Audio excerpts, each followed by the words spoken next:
hermano, vamos a entrar a un tema, en las hojitas que yo les había dado del temario. Los primeros dos temas eran la importancia de la piedad y el fin de la piedad, que era la gloria de Dios. En ese tema que vimos, hermano, vimos que la definición y la importancia de la piedad, donde el creyente verdadero, hermano, entiende que ha sido llamado a vivir de una forma de devoción y obediencia a Dios. En pocas palabras, hermano, el creyente verdadero ahora vive una vida de obediencia a nuestro Señor. ¿Por qué? Porque tenemos ahora la vida de Cristo en nosotros. El segundo punto que nosotros vimos, hermano, es el fin de la piedad, el fin de esa obediencia. No es como en el mundo donde se comportan de una buena manera, no es como en el mundo donde hacen las cosas por un bien o por un fin mundano, sino que el creyente verdadero, porque ha sido unido a Cristo, ahora su mente, sus deseos, la forma de obediencia es para glorificar ¿a quién? A Dios. Esa es la razón por la cual el cristiano es una persona piadosa. Un hombre cristiano ama a su esposa para glorificar a Cristo, porque de esa manera glorifican a nuestro Señor. Una esposa se somete a su marido porque de esa manera quiere glorificar a Dios. Somos productivos en nuestro trabajo, obedientes, responsables en nuestro trabajo, porque el fin de esa piedad que es glorificar a Dios en todo. Entonces, hermano, hoy iniciamos en un subtema de ese mismo módulo 1, que son las dimensiones teológicas de la piedad. Yo sé que al principio el concepto es complicado y difícil, pero lo vamos a ir desarrollando y como les digo, hermanos, si en algún punto nos atoramos, no importa, volvemos a regresar con tal de que lo podamos aprender bien. Y el primer tema, hermano, que vamos a ver lleva como título La profunda raíz de la piedad. ¿Y a qué suena esto? La base, la centralidad de donde emana la piedad, y esta piedad es posible la unión mística con Cristo. Más adelante vamos a ver por qué se refiere o por qué nos referimos a una unión mística. No crea, hermano, que esta unión mística se refiere a lo que allá afuera creen, en duendes, en cosas de fábulas, hermano. No se trata de eso en absoluto. Entonces, como dije, hermano, en los temas pasados vimos la definición y la importancia de la piedad, y vamos a ver, y también vimos la piedad es glorificar a Dios. Y ahora hay una pregunta que yo le quiero hacer a usted, hermano. ¿Por qué los cristianos pueden vivir piadosamente? ¿Por qué los cristianos podemos negarnos a nosotros mismos? ¿Por qué los cristianos somos justificados? ¿Por qué los cristianos podemos recibir la herencia de Dios? ¿Y por qué tú como cristiano y yo como cristiano vamos a llegar al cielo, hermano? ¿Por qué? Por Cristo. ¿Alguien me puede dar esa explicación mucho más detallada? Porque si se dan cuenta aquí, simplemente puse una respuesta corta, porque tenemos a Cristo. Y eso todos los cristianos podríamos decirlo. ¿Por qué vives una vida? Porque tengo a Cristo, porque soy cristiano, sí. Pero nosotros, hermano, tenemos que conocer el por qué el cristiano desea glorificar a Dios, por qué el cristiano desea las cosas santas, por qué el cristiano va a llegar al cielo. Y sí, hermano, es porque tenemos a Cristo.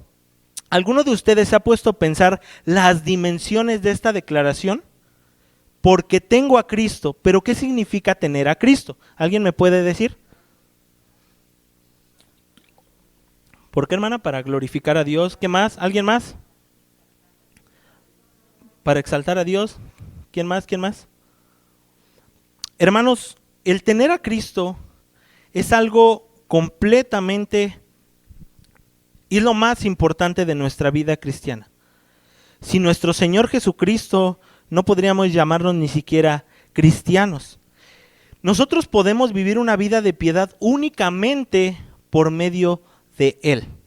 El apóstol Pablo expresaba en muchas ocasiones de sus cartas, la permanencia en Cristo. Por ejemplo, en Colosenses 2:6, Pablo dice: por tanto, de la manera que habéis recibido al Señor Jesucristo, o sea, se refiere a que Cristo, nosotros como cristianos lo recibimos a Él, andad en Él, Pablo dice, vive tu vida cristiana ¿en quién? En Cristo. Y dice después, arraigados y sobreedificados ¿en quién? En Cristo, confirmados en la fe, así como habéis sido enseñados, abundando en las acciones de gracias. Pablo lo que les está diciendo a los cristianos es que de la manera que ellos recibieron al Señor Jesucristo, que ahora su vida cristiana, su vida práctica, su vida de fe, tiene que estar cimentada y moviéndose dentro de ¿quién? De Cristo. También dice Pablo en Efesios 1:1, Pablo, apóstol de Jesucristo, por la voluntad de Dios, a los santos y fieles ¿en quién? En Cristo Jesús que están en Éfeso. Pablo, ¿dónde decía que estaban los cristianos? En Cristo. En Primera de Tesalonicenses también, hermano, 1, 2 y 3, dice, damos siempre gracias a Dios por todos vosotros, haciendo memoria de vosotros en nuestras oraciones, acordándonos sin cesar delante de Dios y Padre nuestro de la obra de vuestra fe, del trabajo de vuestro amor y de vuestra constancia en la esperanza, ¿en quién? Estos hermanos, ¿por qué estaban trabajando en la obra? ¿Por qué estaban mostrando ese amor, la constancia? Porque ellos tenían una esperanza ¿en quién? En Cristo. Todavía Pablo agrega más en Filipenses 2:1, y ahí donde los hermanos en la iglesia de los filipenses, donde tenían problemas, tenían discusiones, donde había pleitos, Pablo, antes de darles ese consejo, él les está diciendo que lo que les va a decir va a estar cimentado en una verdad en Cristo, dice Pablo. Por tanto, si alguna consolación, ¿en quién? En Cristo, si algún consuelo de amor, si alguna comunión del Espíritu, si algún afecto entrañable, si alguna misericordia, ¿pero en quién? En Cristo. Y esto, hermano, nosotros lo vemos no solamente desde el Nuevo Testamento, sino esta doctrina de la unión con Cristo, hermano, viene desde el Antiguo Testamento. David fue salvo por la fe ¿en quién? ¿En un Salvador? En Cristo. Y toda persona que ha sido salvada desde el Antiguo Testamento hasta el día de hoy, su salvación ha sido posible únicamente por Cristo. Su vida de obediencia es posible únicamente por Cristo. Todo se trata ¿de quién, hermano? De Cristo. A esta doctrina, hermano, entonces, se le conoce como la unión en Cristo, con Cristo. Y esto, hermano, es demasiado, demasiado importante. Esta unión con Cristo, como aquí lo definí, hermano, es en la cual los cristianos, ¿quiénes, hermanos? Los cristianos gozamos y participamos de los bienes, de las misericordias, de la gracia, de los beneficios por medio de Él y en Él. Tú hoy, ¿por qué puedes llamarte hijo de Dios? Por Cristo. ¿Por qué puedes ser justificado? Por Cristo. ¿Por qué puedes ser regenerado? Por Cristo. Todo se trata de Él. Ahora, hermano, en este tema de la unión con Cristo, lo dividí en 3 puntos que vamos a ir desarrollando ahorita, donde nosotros debemos de comprender varias cosas. Lo primero, para ver cómo es que esta doctrina ha impactado tanto en nuestra vida, es que vamos a ver, hermano, que esta doctrina de la unión con Cristo no solamente los cristianos la han tomado, sino que muchas otras personas, y aún en este tiempo, tienen o dicen tener una unión con Cristo. Sin embargo, como dice el punto 1, vamos a ver las posturas erradas o equivocadas de la unión con Cristo. Eso es lo primero que vamos a ver. El segundo punto, vamos a ver la postura bíblica y reformada de la unión con Cristo, que es la triple unión con Cristo. Ahorita vamos a ver eso. Y por último, el título del tema del estudio de hoy, que es la profunda raíz de la piedad. La unión mística con Cristo. Y esto es, hermano, lo que hace posible que nosotros podamos tener en nosotros la vida de Cristo y la justicia de Cristo en nosotros. Así que vamos al primer punto, las posturas cerradas de la unión con Cristo. Aquí, hermanos, vamos a ver 3 posturas históricas, que son históricas, y que aunque no lo crea, hermano, desde que se enseñaron en el siglo XV hasta hoy en día, hermano, siguen estando presentes, hermano. Hasta hoy, en día siguen estando presentes. La primera postura, hermano, es la del catolicismo romano. La primera postura del catolicismo romano. La postura siguiente es la postura del socianismo, no socialismo, socianismo por un hombre que se llamaba así, y el arminianismo. Y vamos a ver, hermano, o vamos a entrar a la primer postura. ¿Voy muy rápido, hermanos? ¿Voy bien? ¿Seguros? Ok. La postura, hermano, del catolicismo romano sostiene varias cosas. Nosotros, como dijimos, somos unidos a Cristo, tenemos esa unión con Cristo. Para los católicos romanos, hermanos, el bautizo de niños, cuando tú te bautizan en las aguas, además de la fe, une a los pecadores en Cristo. Para ellos no es como nosotros que creemos y a través de la fe somos unidos a Cristo, sino que esa unión con Cristo, ellos dicen que empieza a través del bautismo cuando eres niño. En ese punto, ¿no has oído que en este tiempo dicen, es que ese bautizo es para quitarle qué? El pecado, dicen, para quitarle los cuernitos al niño. Ahí es donde inicia su vida de justicia para los católicos romanos. Para ellos, hermano, el bautismo constituye la justificación inicial. Es decir, que cuando ellos se bautizan, automáticamente son sumergidos, y cuando son sumergidos, hermano, entonces ellos empiezan a ser justos. Desde ahí es donde empieza su justicia para ellos. Es decir, tú bautizas a un niño que acaba de nacer, y desde ahí es momento de hacer buenas obras hasta el día de mi muerte para ver si entro al cielo o no. Entonces, ¿qué creen ellos? Que la salvación, la justificación es ¿por qué? Por obras, hermano. Pero ellos dicen, bueno, sí es importante la justificación, pero la justificación inicia desde que me bautizo. Entonces, si comenzaste con la unión en el bautismo y no vives de forma buena, de nada sirvió el bautizo. ¿Por qué? Porque de todos modos te vas a ir al infierno. Si tú te bautizaste pero no vives una vida de obediencia o de buenas acciones, entonces ¿dónde te irás según los católicos? Al infierno. ¿Cómo nosotros podemos refutar esto? Bueno, vamos a Gálatas 2:16. Aquí solamente puse una pequeña porción de ahí del apóstol Pablo, pero Pablo lo explica en Gálatas 2:16 mucho más concreto. Entonces ellos dicen, me tengo que bautizar para comenzar a ser justo y debo de vivir una vida buena para llegar al cielo. Pero si no lo hago, entonces me condené. Pablo en Gálatas 2:16 dice lo siguiente, sabiendo que el hombre no ¿qué? Otra vez, vamos a leerlo fuerte, hermano. Sabiendo que el hombre no es ¿qué? Por las obras de la ley, por ninguna buena obra, dice, sino por la fe de ¿quién? Nosotros también hemos creído, y otra vez, ¿en quién? Para ser justificados por la fe de ¿quién? Y no por las obras de la ley. Y escucha aquí donde los católicos romanos no entienden este punto. Por cuanto por las obras de la ley, ¿quiénes? Nadie será justificado. Tú no entras al cielo porque te hayas bautizado, tú no entras al cielo por portarte bien. Y esta postura, ¿hasta cuándo la creen? Hasta hoy en día, hermano. Todavía. Tú vas donde un sacerdote católico y le dices, ¿qué puedo hacer para llegar al cielo? Y él te va a decir, tienes que cumplir los sacramentos.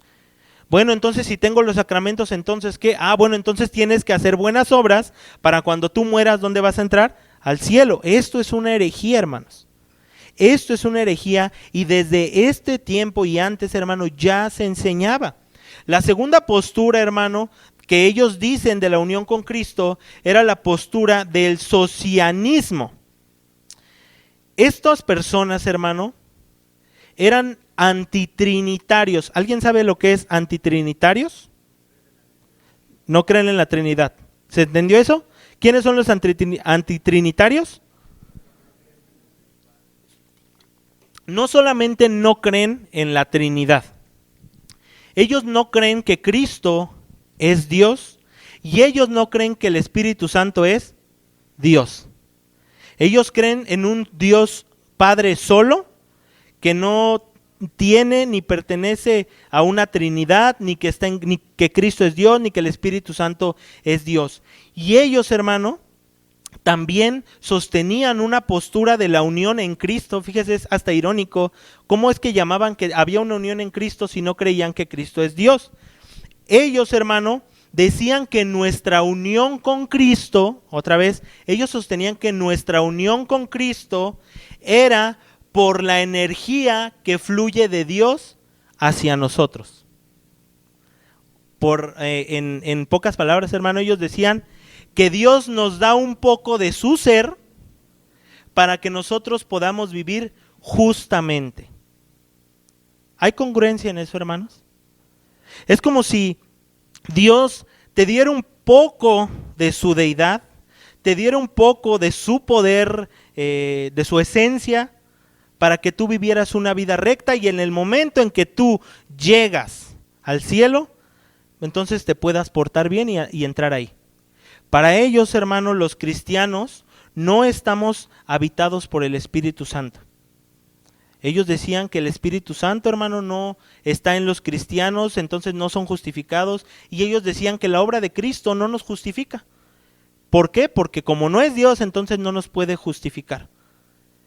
Pero decían entonces que la unión que tenemos entonces con Cristo es porque somos iguales a Él. Que la misma esencia que Dios Padre derrama en Cristo, también la ha derramado en nosotros. Y esto, hermano, es creído, ¿saben por quién hasta hoy en día? Por los testigos de Jehová, hermano. Por los testigos de Jehová. Estamos hablando aquí, hermano, desde el siglo XVI. Años 1500, hermano. Estamos en 2022 y los testigos de Jehová siguen creyendo eso, hermano. Ahora tenemos un texto para refutar lo que dicen estas personas, lo que decían estas personas en Colosenses 2, 9 al 10, donde nosotros vamos a ver que nuestra unión a Cristo, nuestra salvación únicamente proviene de Él. Colosenses 2:9 al 10. Vamos a leer desde el versículo 8, porque desde el tiempo de Pablo, hermano, las herejías se han levantado siempre, hermano. Siempre se han levantado. Y aquí vemos, hermano, cómo el apóstol Pablo manifiesta declaraciones muy directas, hermano. Y vamos a ver cómo Pablo le llama a este tipo de creencias y enseñanzas. Dice Pablo, mirad que ¿qué? Fuerte otra vez, hermano. Mirad que ¿qué? Os engañe. Creyente, iglesia, no seas engañado. ¿Por medio de qué? De filosofías y huecas sutilezas. No creas en las tonterías que enseñan. No creas en esas filosofías que no tienen fundamento. No creas en esas filosofías que son no tienen cuerpo de verdad. No son reales, son fábulas. Pablo dice eso. Según las tradiciones de los hombres, conforme a los rudimentos de ¿qué? ¿De dónde provienen estas enseñanzas? Del mundo. Pablo dice, estas bases de herejía, estas bases de enseñanza no provienen de Dios, sino provienen de los rudimentos, de las bases mundanas, y no según Cristo. Y ahora sí, fíjate lo que Pablo dice acerca de estas personas que dicen que Cristo no es Dios. Pablo dice, porque en Él, ¿en quién? En Él habita corporalmente toda la plenitud de la deidad. Es decir, Cristo, ¿quién es? Dios. Cristo es Dios, dice Pablo después. Y vosotros, los creyentes, estáis completos ¿en quién, hermano, otra vez? Que es la cabeza de todo principado y potestad. Estos hombres decían, bueno, Cristo no es Dios y nosotros estamos unidos a Dios como con Cristo, como semejantes, porque Dios nos dio un poco de su esencia, de su naturaleza, y Pablo dice, no, eso es una completa herejía. Nosotros estamos unidos a Cristo porque Él es nuestra cabeza, porque Él es Dios, y solamente nosotros estamos seguros ¿en quién? En Cristo. Nuestra vida, nuestro pensar, todo estamos unidos a Él. La tercera postura, hermano, son los arminianos. Aquí cabe mencionar, hermano, que muchos arminianos sí son creyentes en Cristo, hermano. ¿Está errada su enseñanza? Sí. Pero ellos creen, como nosotros, que nosotros somos aceptos delante de Dios por medio de las justicias de Cristo. Donde ellos están mal justamente es en creer que nosotros debemos de perseverar para mantener nuestra salvación. Ellos creen, hermano, que el creyente, o ellos sostienen que el creyente está unido a Cristo a través de ¿qué? Ahí sígame, hermano, ¿a través de qué? De la fe, como nosotros. ¿Tú crees que estás unido a Cristo a través de la fe? Sí. Sí está, yo creo eso, tú crees eso, la Biblia enseña eso, que estamos unidos a Cristo a través de la fe, que entramos en unión a través del Redentor, nuestro Señor Jesucristo. Sin embargo, hermanos, estas personas que viene su enseñanza de Jacobo Arminio, sostenían o sostienen hoy en día que la justificación en Cristo no es algo que asegura la eternidad. Como quien quiere decir, murió Cristo, vivió una vida perfecta, tú crees en Él, pero ¿qué creen? Eso no es suficiente para que llegues al cielo. ¿Por qué? Porque ellos creen, o creen hoy en día, que la justificación era defectuosa y que la justicia o el llegar al cielo depende de la perseverancia del creyente. ¿Qué quiere decir esto? Vamos a echarle ganas para llegar al cielo. Échale ganas para llegar al cielo. Y ahora, hermano, esto es totalmente incongruente. De hecho, Jacobo Arminio, hermano, el que postula estas enseñanzas que hasta hoy en día muchos hermanos verdaderos y aún muchos falsos sostienen, dijo lo siguiente: si David hubiera muerto en el mismo momento que había pecado contra Urías por adulterio y asesinato, habría sido condenado a muerte eterna. O sea, si David pecó, pues entonces en ese momento si hubiera muerto, ¿a dónde se hubiera ido para él? Al infierno. Hermano, David, cuando va al profeta Natán y lo exhorta y le dice que no morirá, porque el Señor ha remitido ese pecado no se quedó ahí, hermano. Cristo cargó con ese pecado, hermano. El pecado de David sí fue pagado, hermano. El pecado de David sí fue condenado. El pecado de David, hermano, sí fue castigado en Cristo. Y David está en el cielo. ¿Y sabe qué, hermano? No está solo, sino que David está con Urías en el cielo adorando a Dios. Urías y David están juntos en el cielo adorando al Dios eterno. ¿Cómo refutamos estas enseñanzas? Vamos a Romanos 8:1 al 4. Y vamos a ver aquí cómo el cristiano ya no es condenado. Tenemos que entender, hermano, que el cristiano verdadero, así como manifestamos en esta enseñanza de la piedad, hermano, ahora tenemos esa vida en Cristo y todos los días nos santificamos más y más y más. Y aun si pecamos, dice la palabra que tenemos abogado, ¿en quién? A Cristo, a Jesucristo el justo, a quien intercede por nosotros. Romanos 8:1 al 4. Siga conmigo la lectura, hermano, y si la podemos leer en voz alta, mejor, para que no nos durmamos. Dice: ahora pues, ninguna condenación hay para los que están ¿en dónde? Los que no andan conforme a la carne. Ahora, ¿cómo anda el cristiano, hermano? Conforme al Espíritu, porque está en Cristo. Dice después: porque la ley del Espíritu de vida, ¿otra vez en quién? Me ha librado de la ley del pecado y de la muerte. Es decir, ya no hay condenación para nosotros. Porque lo que era imposible para la ley, es decir, echarle ganas, obedecer la ley para ser salvo, por cuanto era débil por la carne. ¿Quién era débil en la carne, hermano? Yo era débil en la carne, tú eras débil en la carne, todo ser humano es débil en la carne. ¿Por qué? Porque éramos esclavos del pecado, hermano. Nosotros no podíamos salvarnos a nosotros mismos. Dice, Dios enviando ¿a quién? En semejanza de carne, de pecado, y a causa del pecado, condenó al pecado en la carne, para que la justicia de la ley se cumpliese ¿en qué?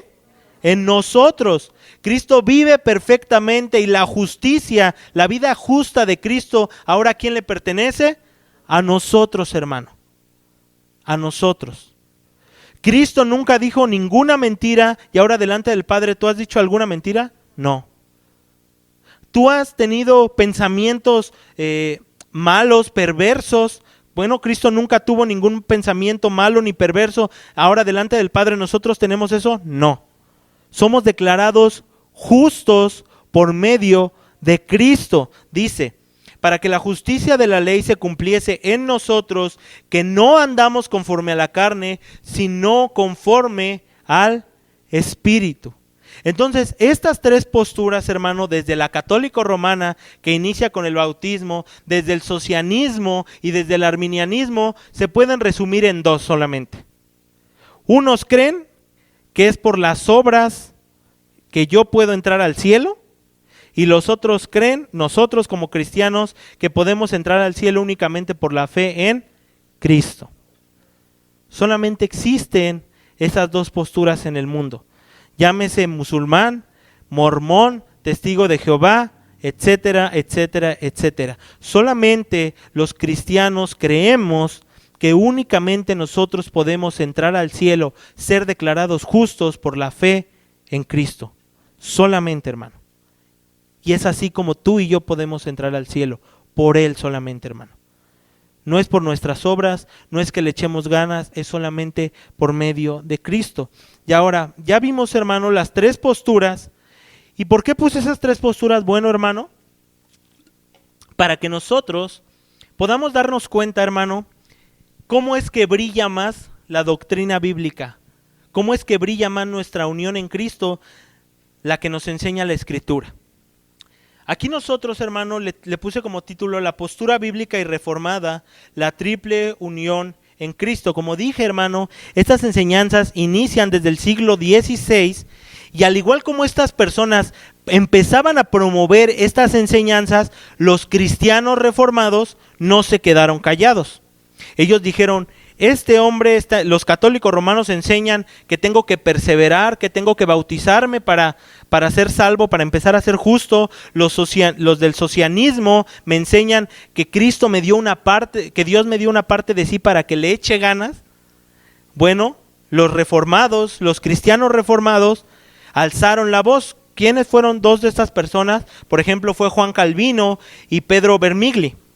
Estas dos personas, hermano, estaban enseñando sobre la unión en Cristo. De hecho, hermano, si tú te pones a leer, y yo estaba leyendo este libro, Institución de la Religión Cristiana de Juan Calvino, él tenía esta enseñanza en Cristo en toda su teología y en toda su enseñanza.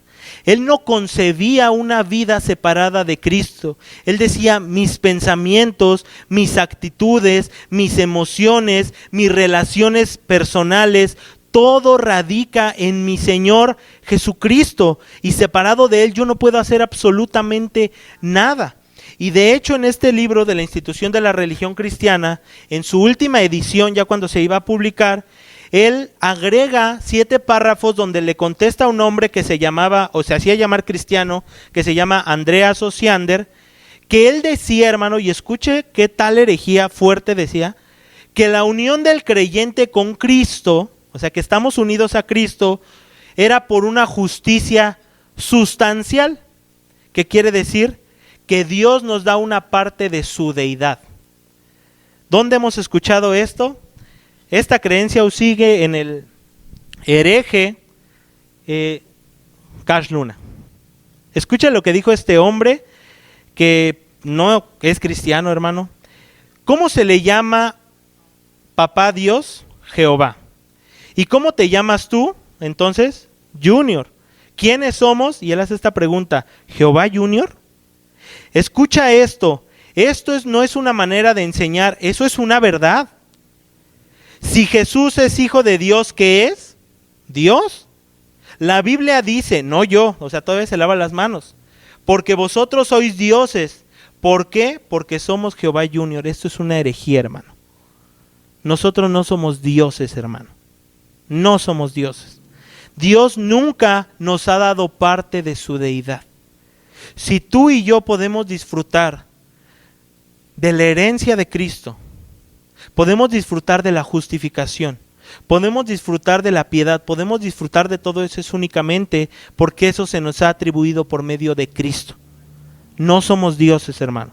Y fíjese, hermano, cómo esas enseñanzas herejes, hermano, desde ese tiempo han impactado tanto hasta hoy. Hasta hoy. A lo mejor Cash Luna ni conoce a Andreas Osiander, sin embargo tiene el mismo pensamiento herético que él. El mismo pensamiento. Ahora, como dije, hermano, Juan Calvino tenía esta unión en Cristo, o esta doctrina de la unión con Cristo completamente arraigada en su vida.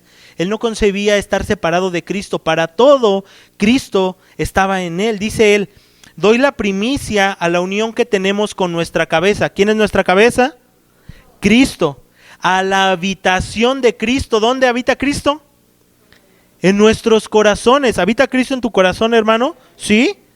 Y a la unión mística mediante la cual gozamos de él, de modo que Cristo, al hacerse nuestro, nos hace partícipes de los bienes que posee. Y ahora, hermano, para entrar y explicar esta definición o este pequeño extracto de lo que llegó a escribir Calvino, vamos a ver aquí cómo esta triple unión, es una sola unión, hermano, no son tres uniones, es una triple unión en Cristo. Y vamos a ver cómo comienza con la unión en Cristo desde la eternidad, cómo nosotros estamos unidos desde la eternidad con Cristo, y también, hermano, cómo tenemos una unión con Cristo histórico, redentora. Y esa unión con Cristo viene a abrazarse o a hacerse más fuerte en lo que hoy definimos como la unión mística con Cristo. La unión mística con Cristo, esas son la triple unión que nosotros tenemos en Cristo. Y si tú eres cristiano, tú tienes esta unión en Cristo, hermano. Todos los creyentes tenemos esta triple unión en Cristo. Vamos a explicar la primera. Hasta aquí, hermano, ¿sí han comprendido o regresamos?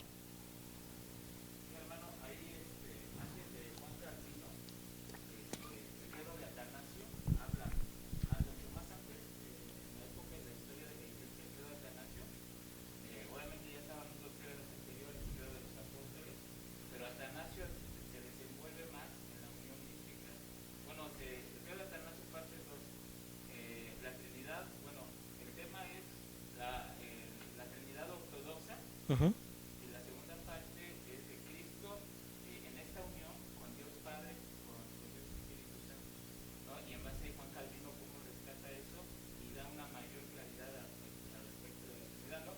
Y eso es lo que debate con Concino, porque Concino creía que con la secta de los testigos de Jehová. Y es que de hecho eso es bien importante, hermanos, porque tenemos que entender que todas las doctrinas que hoy creemos es histórica.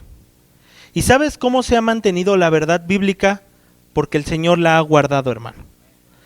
No solamente Atanasio, muchos hermanos en la historia, hermano, han luchado fervientemente porque la doctrina de Dios se mantenga. La doctrina fiel, hermano. ¿Esto qué nos enseña o qué nos muestra? Que nosotros, hermano, siempre, siempre, siempre vamos a mantener una lucha contra la herejía, hermano. Contra la herejía. ¿Qué implica? Porque muchos, bueno, ¿para qué luchamos contra la herejía? ¿Qué implica que haya personas que crean en las posturas de los católicos romanos? Bueno, pues ya me bauticé, entonces pues me porto más o menos bien y con eso voy al cielo. Y cuando llegan delante del tribunal de Cristo, ¿entran al cielo? Pero creyeron eso toda su vida, hermano. Los ocianistas, hermano, bueno, entonces si Cristo ya me dio una parte de mí y somos coiguales, me porto bien y llego al cielo, ¿va a entrar al cielo esa persona? Solamente los cristianos que tenemos la fe en Cristo podemos hacerlo, hermano. Entonces, aquí, hermano, vamos a ver lo primero, que la unión con Cristo desde la eternidad. Si yo te pregunto a ti, ¿estás unido a Cristo desde la eternidad? ¿Tú qué dirías? Ahora, ¿quién me lo quiere explicar? ¿Cómo es que estamos unidos a Cristo desde la eternidad? A ver, Vero. Exactamente, por la predestinación en Cristo. Y vamos a ver que no es solamente por la predestinación, sino que Dios Padre decretó que sí fuéramos predestinados, pero también que fuéramos salvados en Cristo. Él proveyó el medio por el cual fuéramos salvados. Dice aquí, esta unión con Cristo fue hecha desde la eternidad.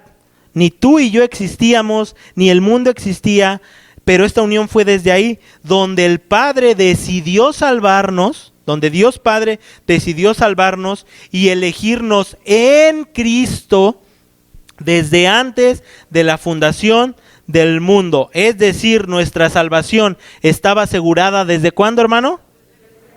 Dios decretó que tú fueras salvo ¿desde cuándo, hermano? El día que tú creíste, el día que tú veniste a Cristo, ya estaba decretado desde antes de que tú nacieras y desde antes de que todo existiera, hermano. Esto es para dar gloria a Dios, hermano. Esto es para dar gloria a Dios. ¿Dónde lo vemos? Efesios 1:4 al 5. Efesios 1:4 al 5. Y de verdad, hermano, cuando yo estaba haciendo esto, yo decía, gracias Señor, porque desde antes que todo existiera, tú ya me tenías predestinado, y no solamente a mí, sino a mis hermanos. El saber, hermano, que Dios sabía que tú te ibas a congregar aquí, que íbamos a estar juntos, que íbamos a estar, hermano, es de verdad de dar gloria a Dios. Es sorprendente, hermano, por eso es que Pablo dice, ¿quién entendió al Señor? Nadie, hermano, nadie. Dice Pablo aquí, según nos escogió, ¿en quién nos escogió?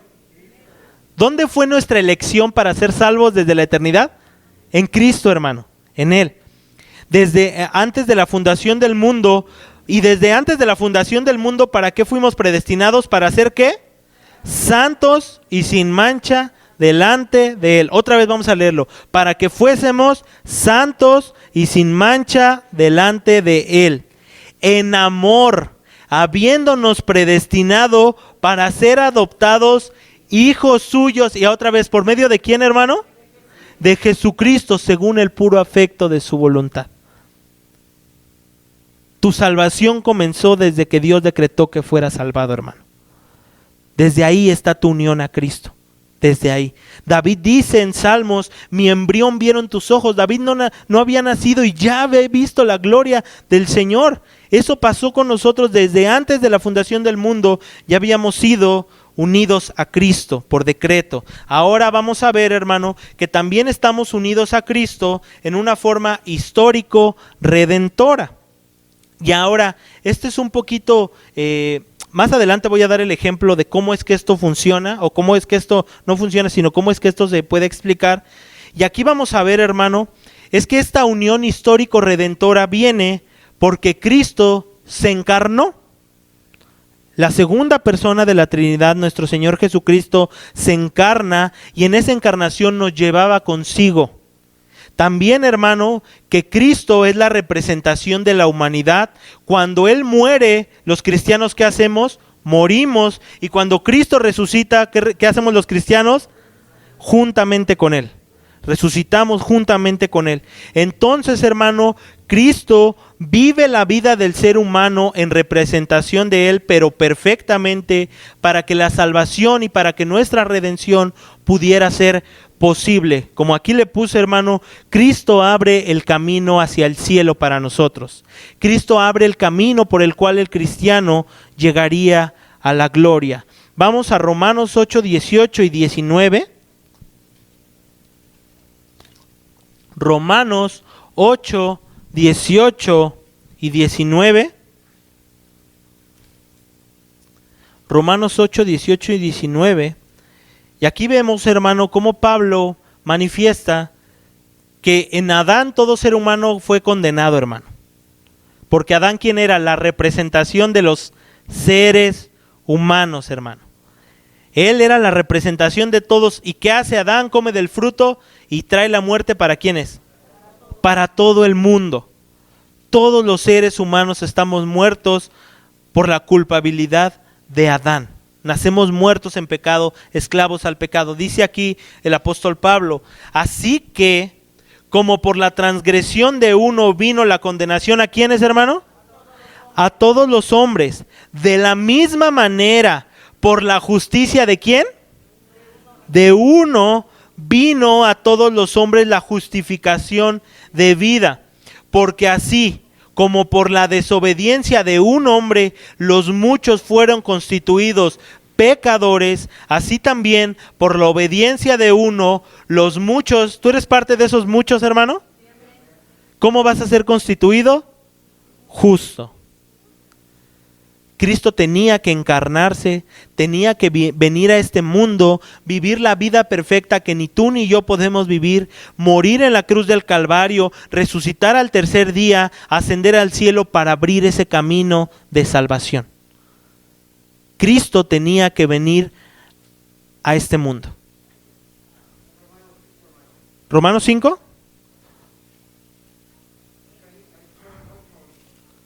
Romanos, sí, perdón.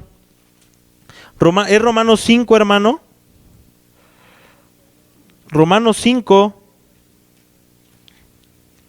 18 al 19. Perdón, hermanos. Esa cita de Romanos 5, 18 al 19. También, hermano, vamos a Colosenses 3, 1 al 4.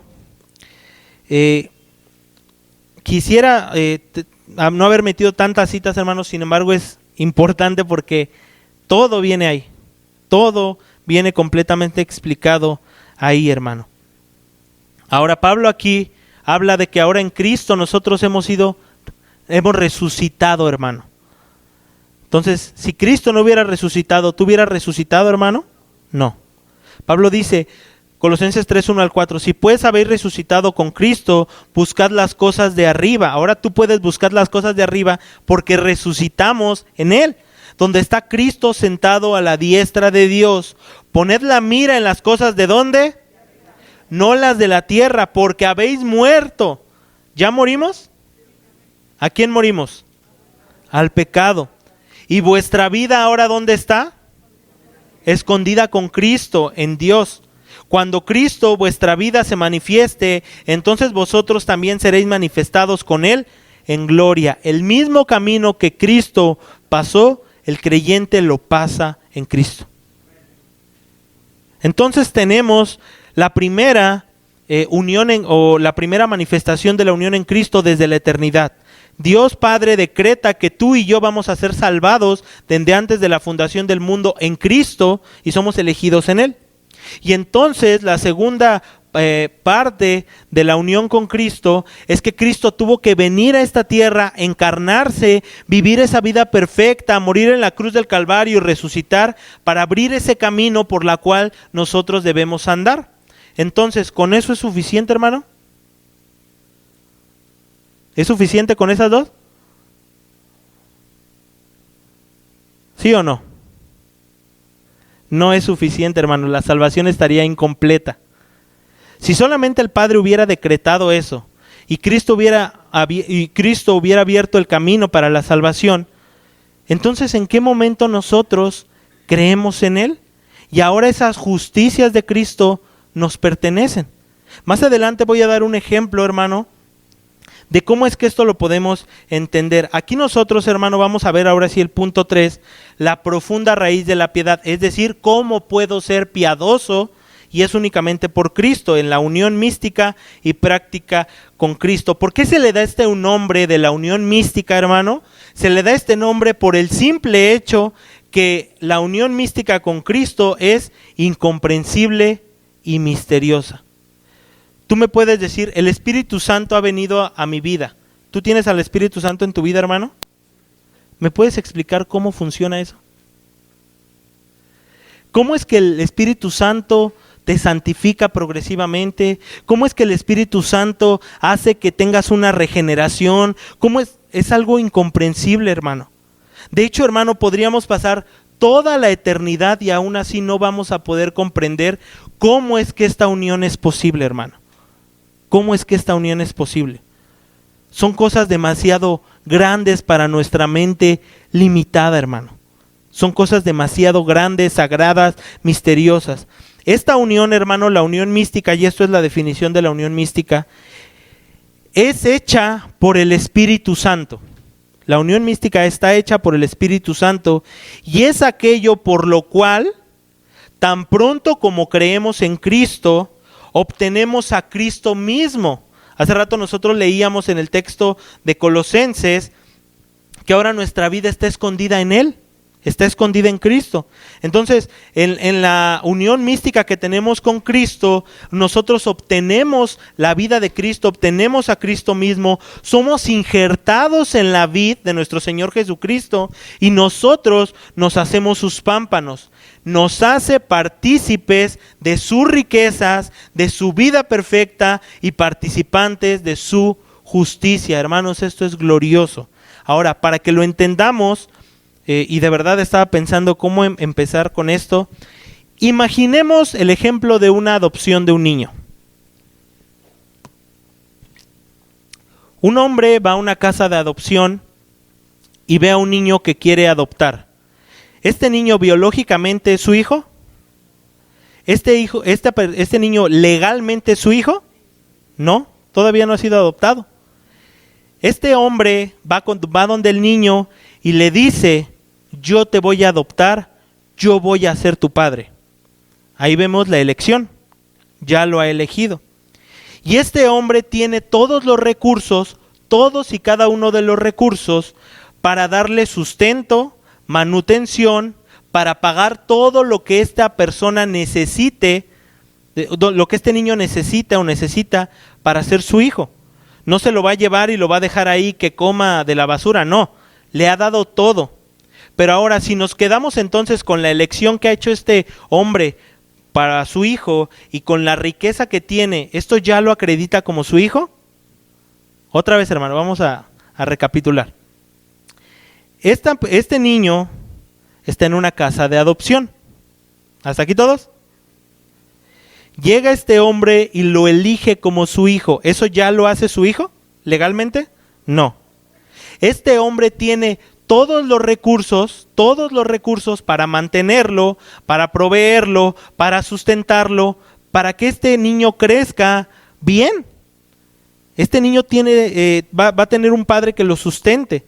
Sin embargo, él ya le dijo: ya te elegí, tengo el dinero para sustentarte. ¿Con eso basta nada más? No. ¿Qué hace falta, hermano?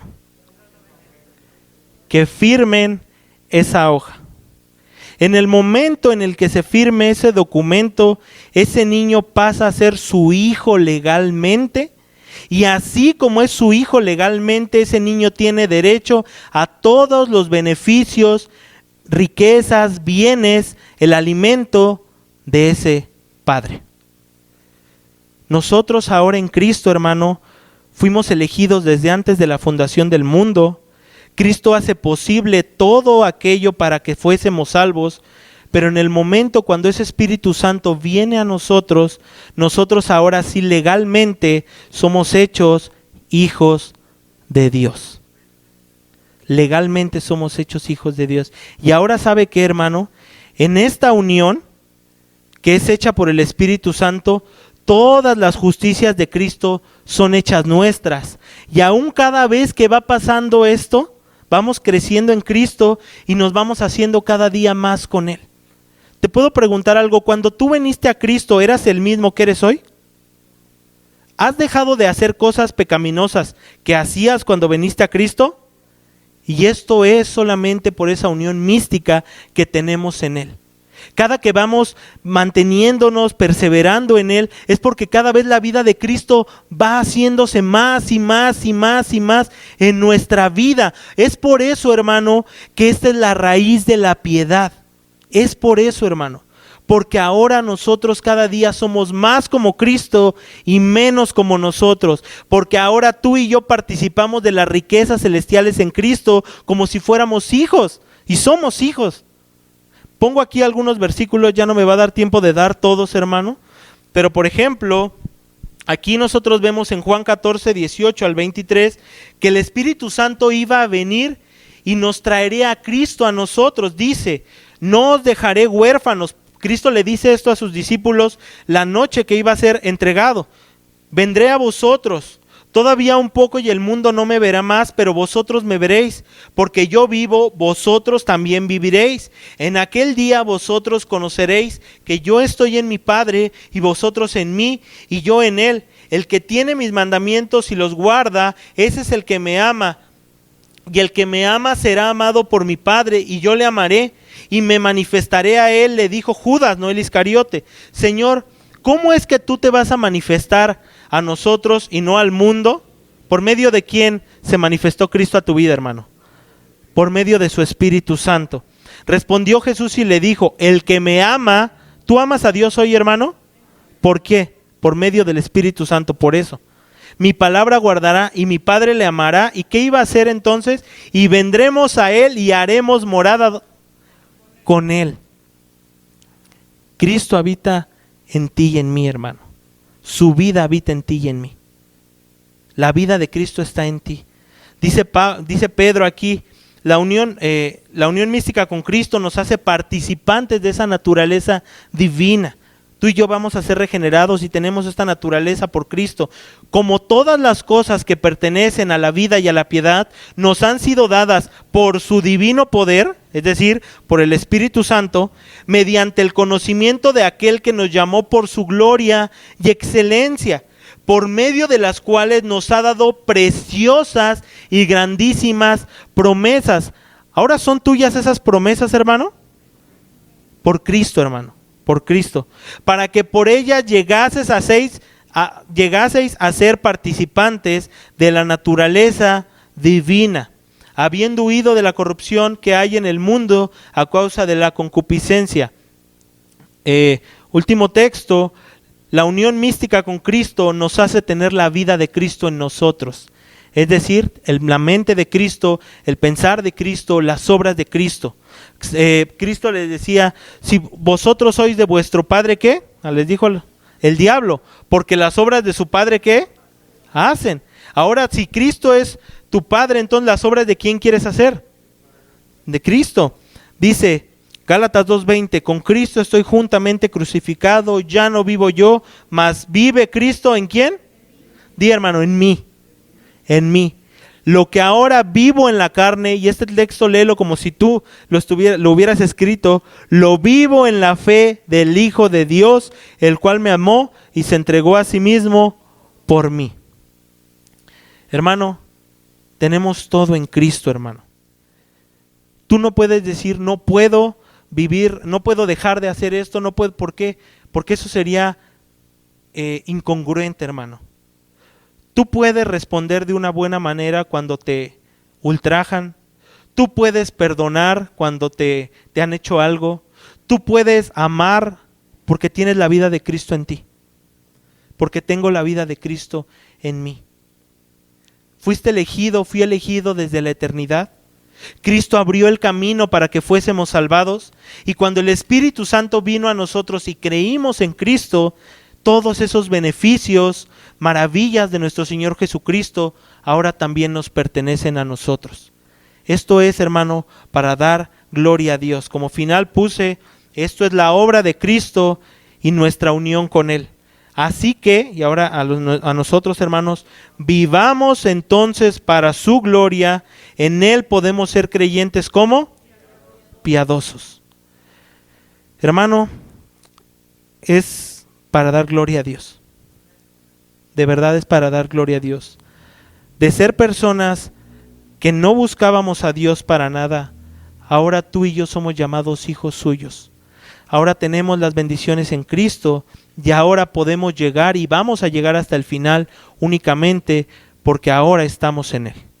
Entonces, vive una vida de piedad. Vamos a vivir una vida de piedad. Esforcémonos cada día más por tener esa vida de Cristo en nosotros y crezcamos en el conocimiento de nuestro Señor, porque para eso fuimos regenerados, para darle gloria y vivir una vida completa que le agrade a Él.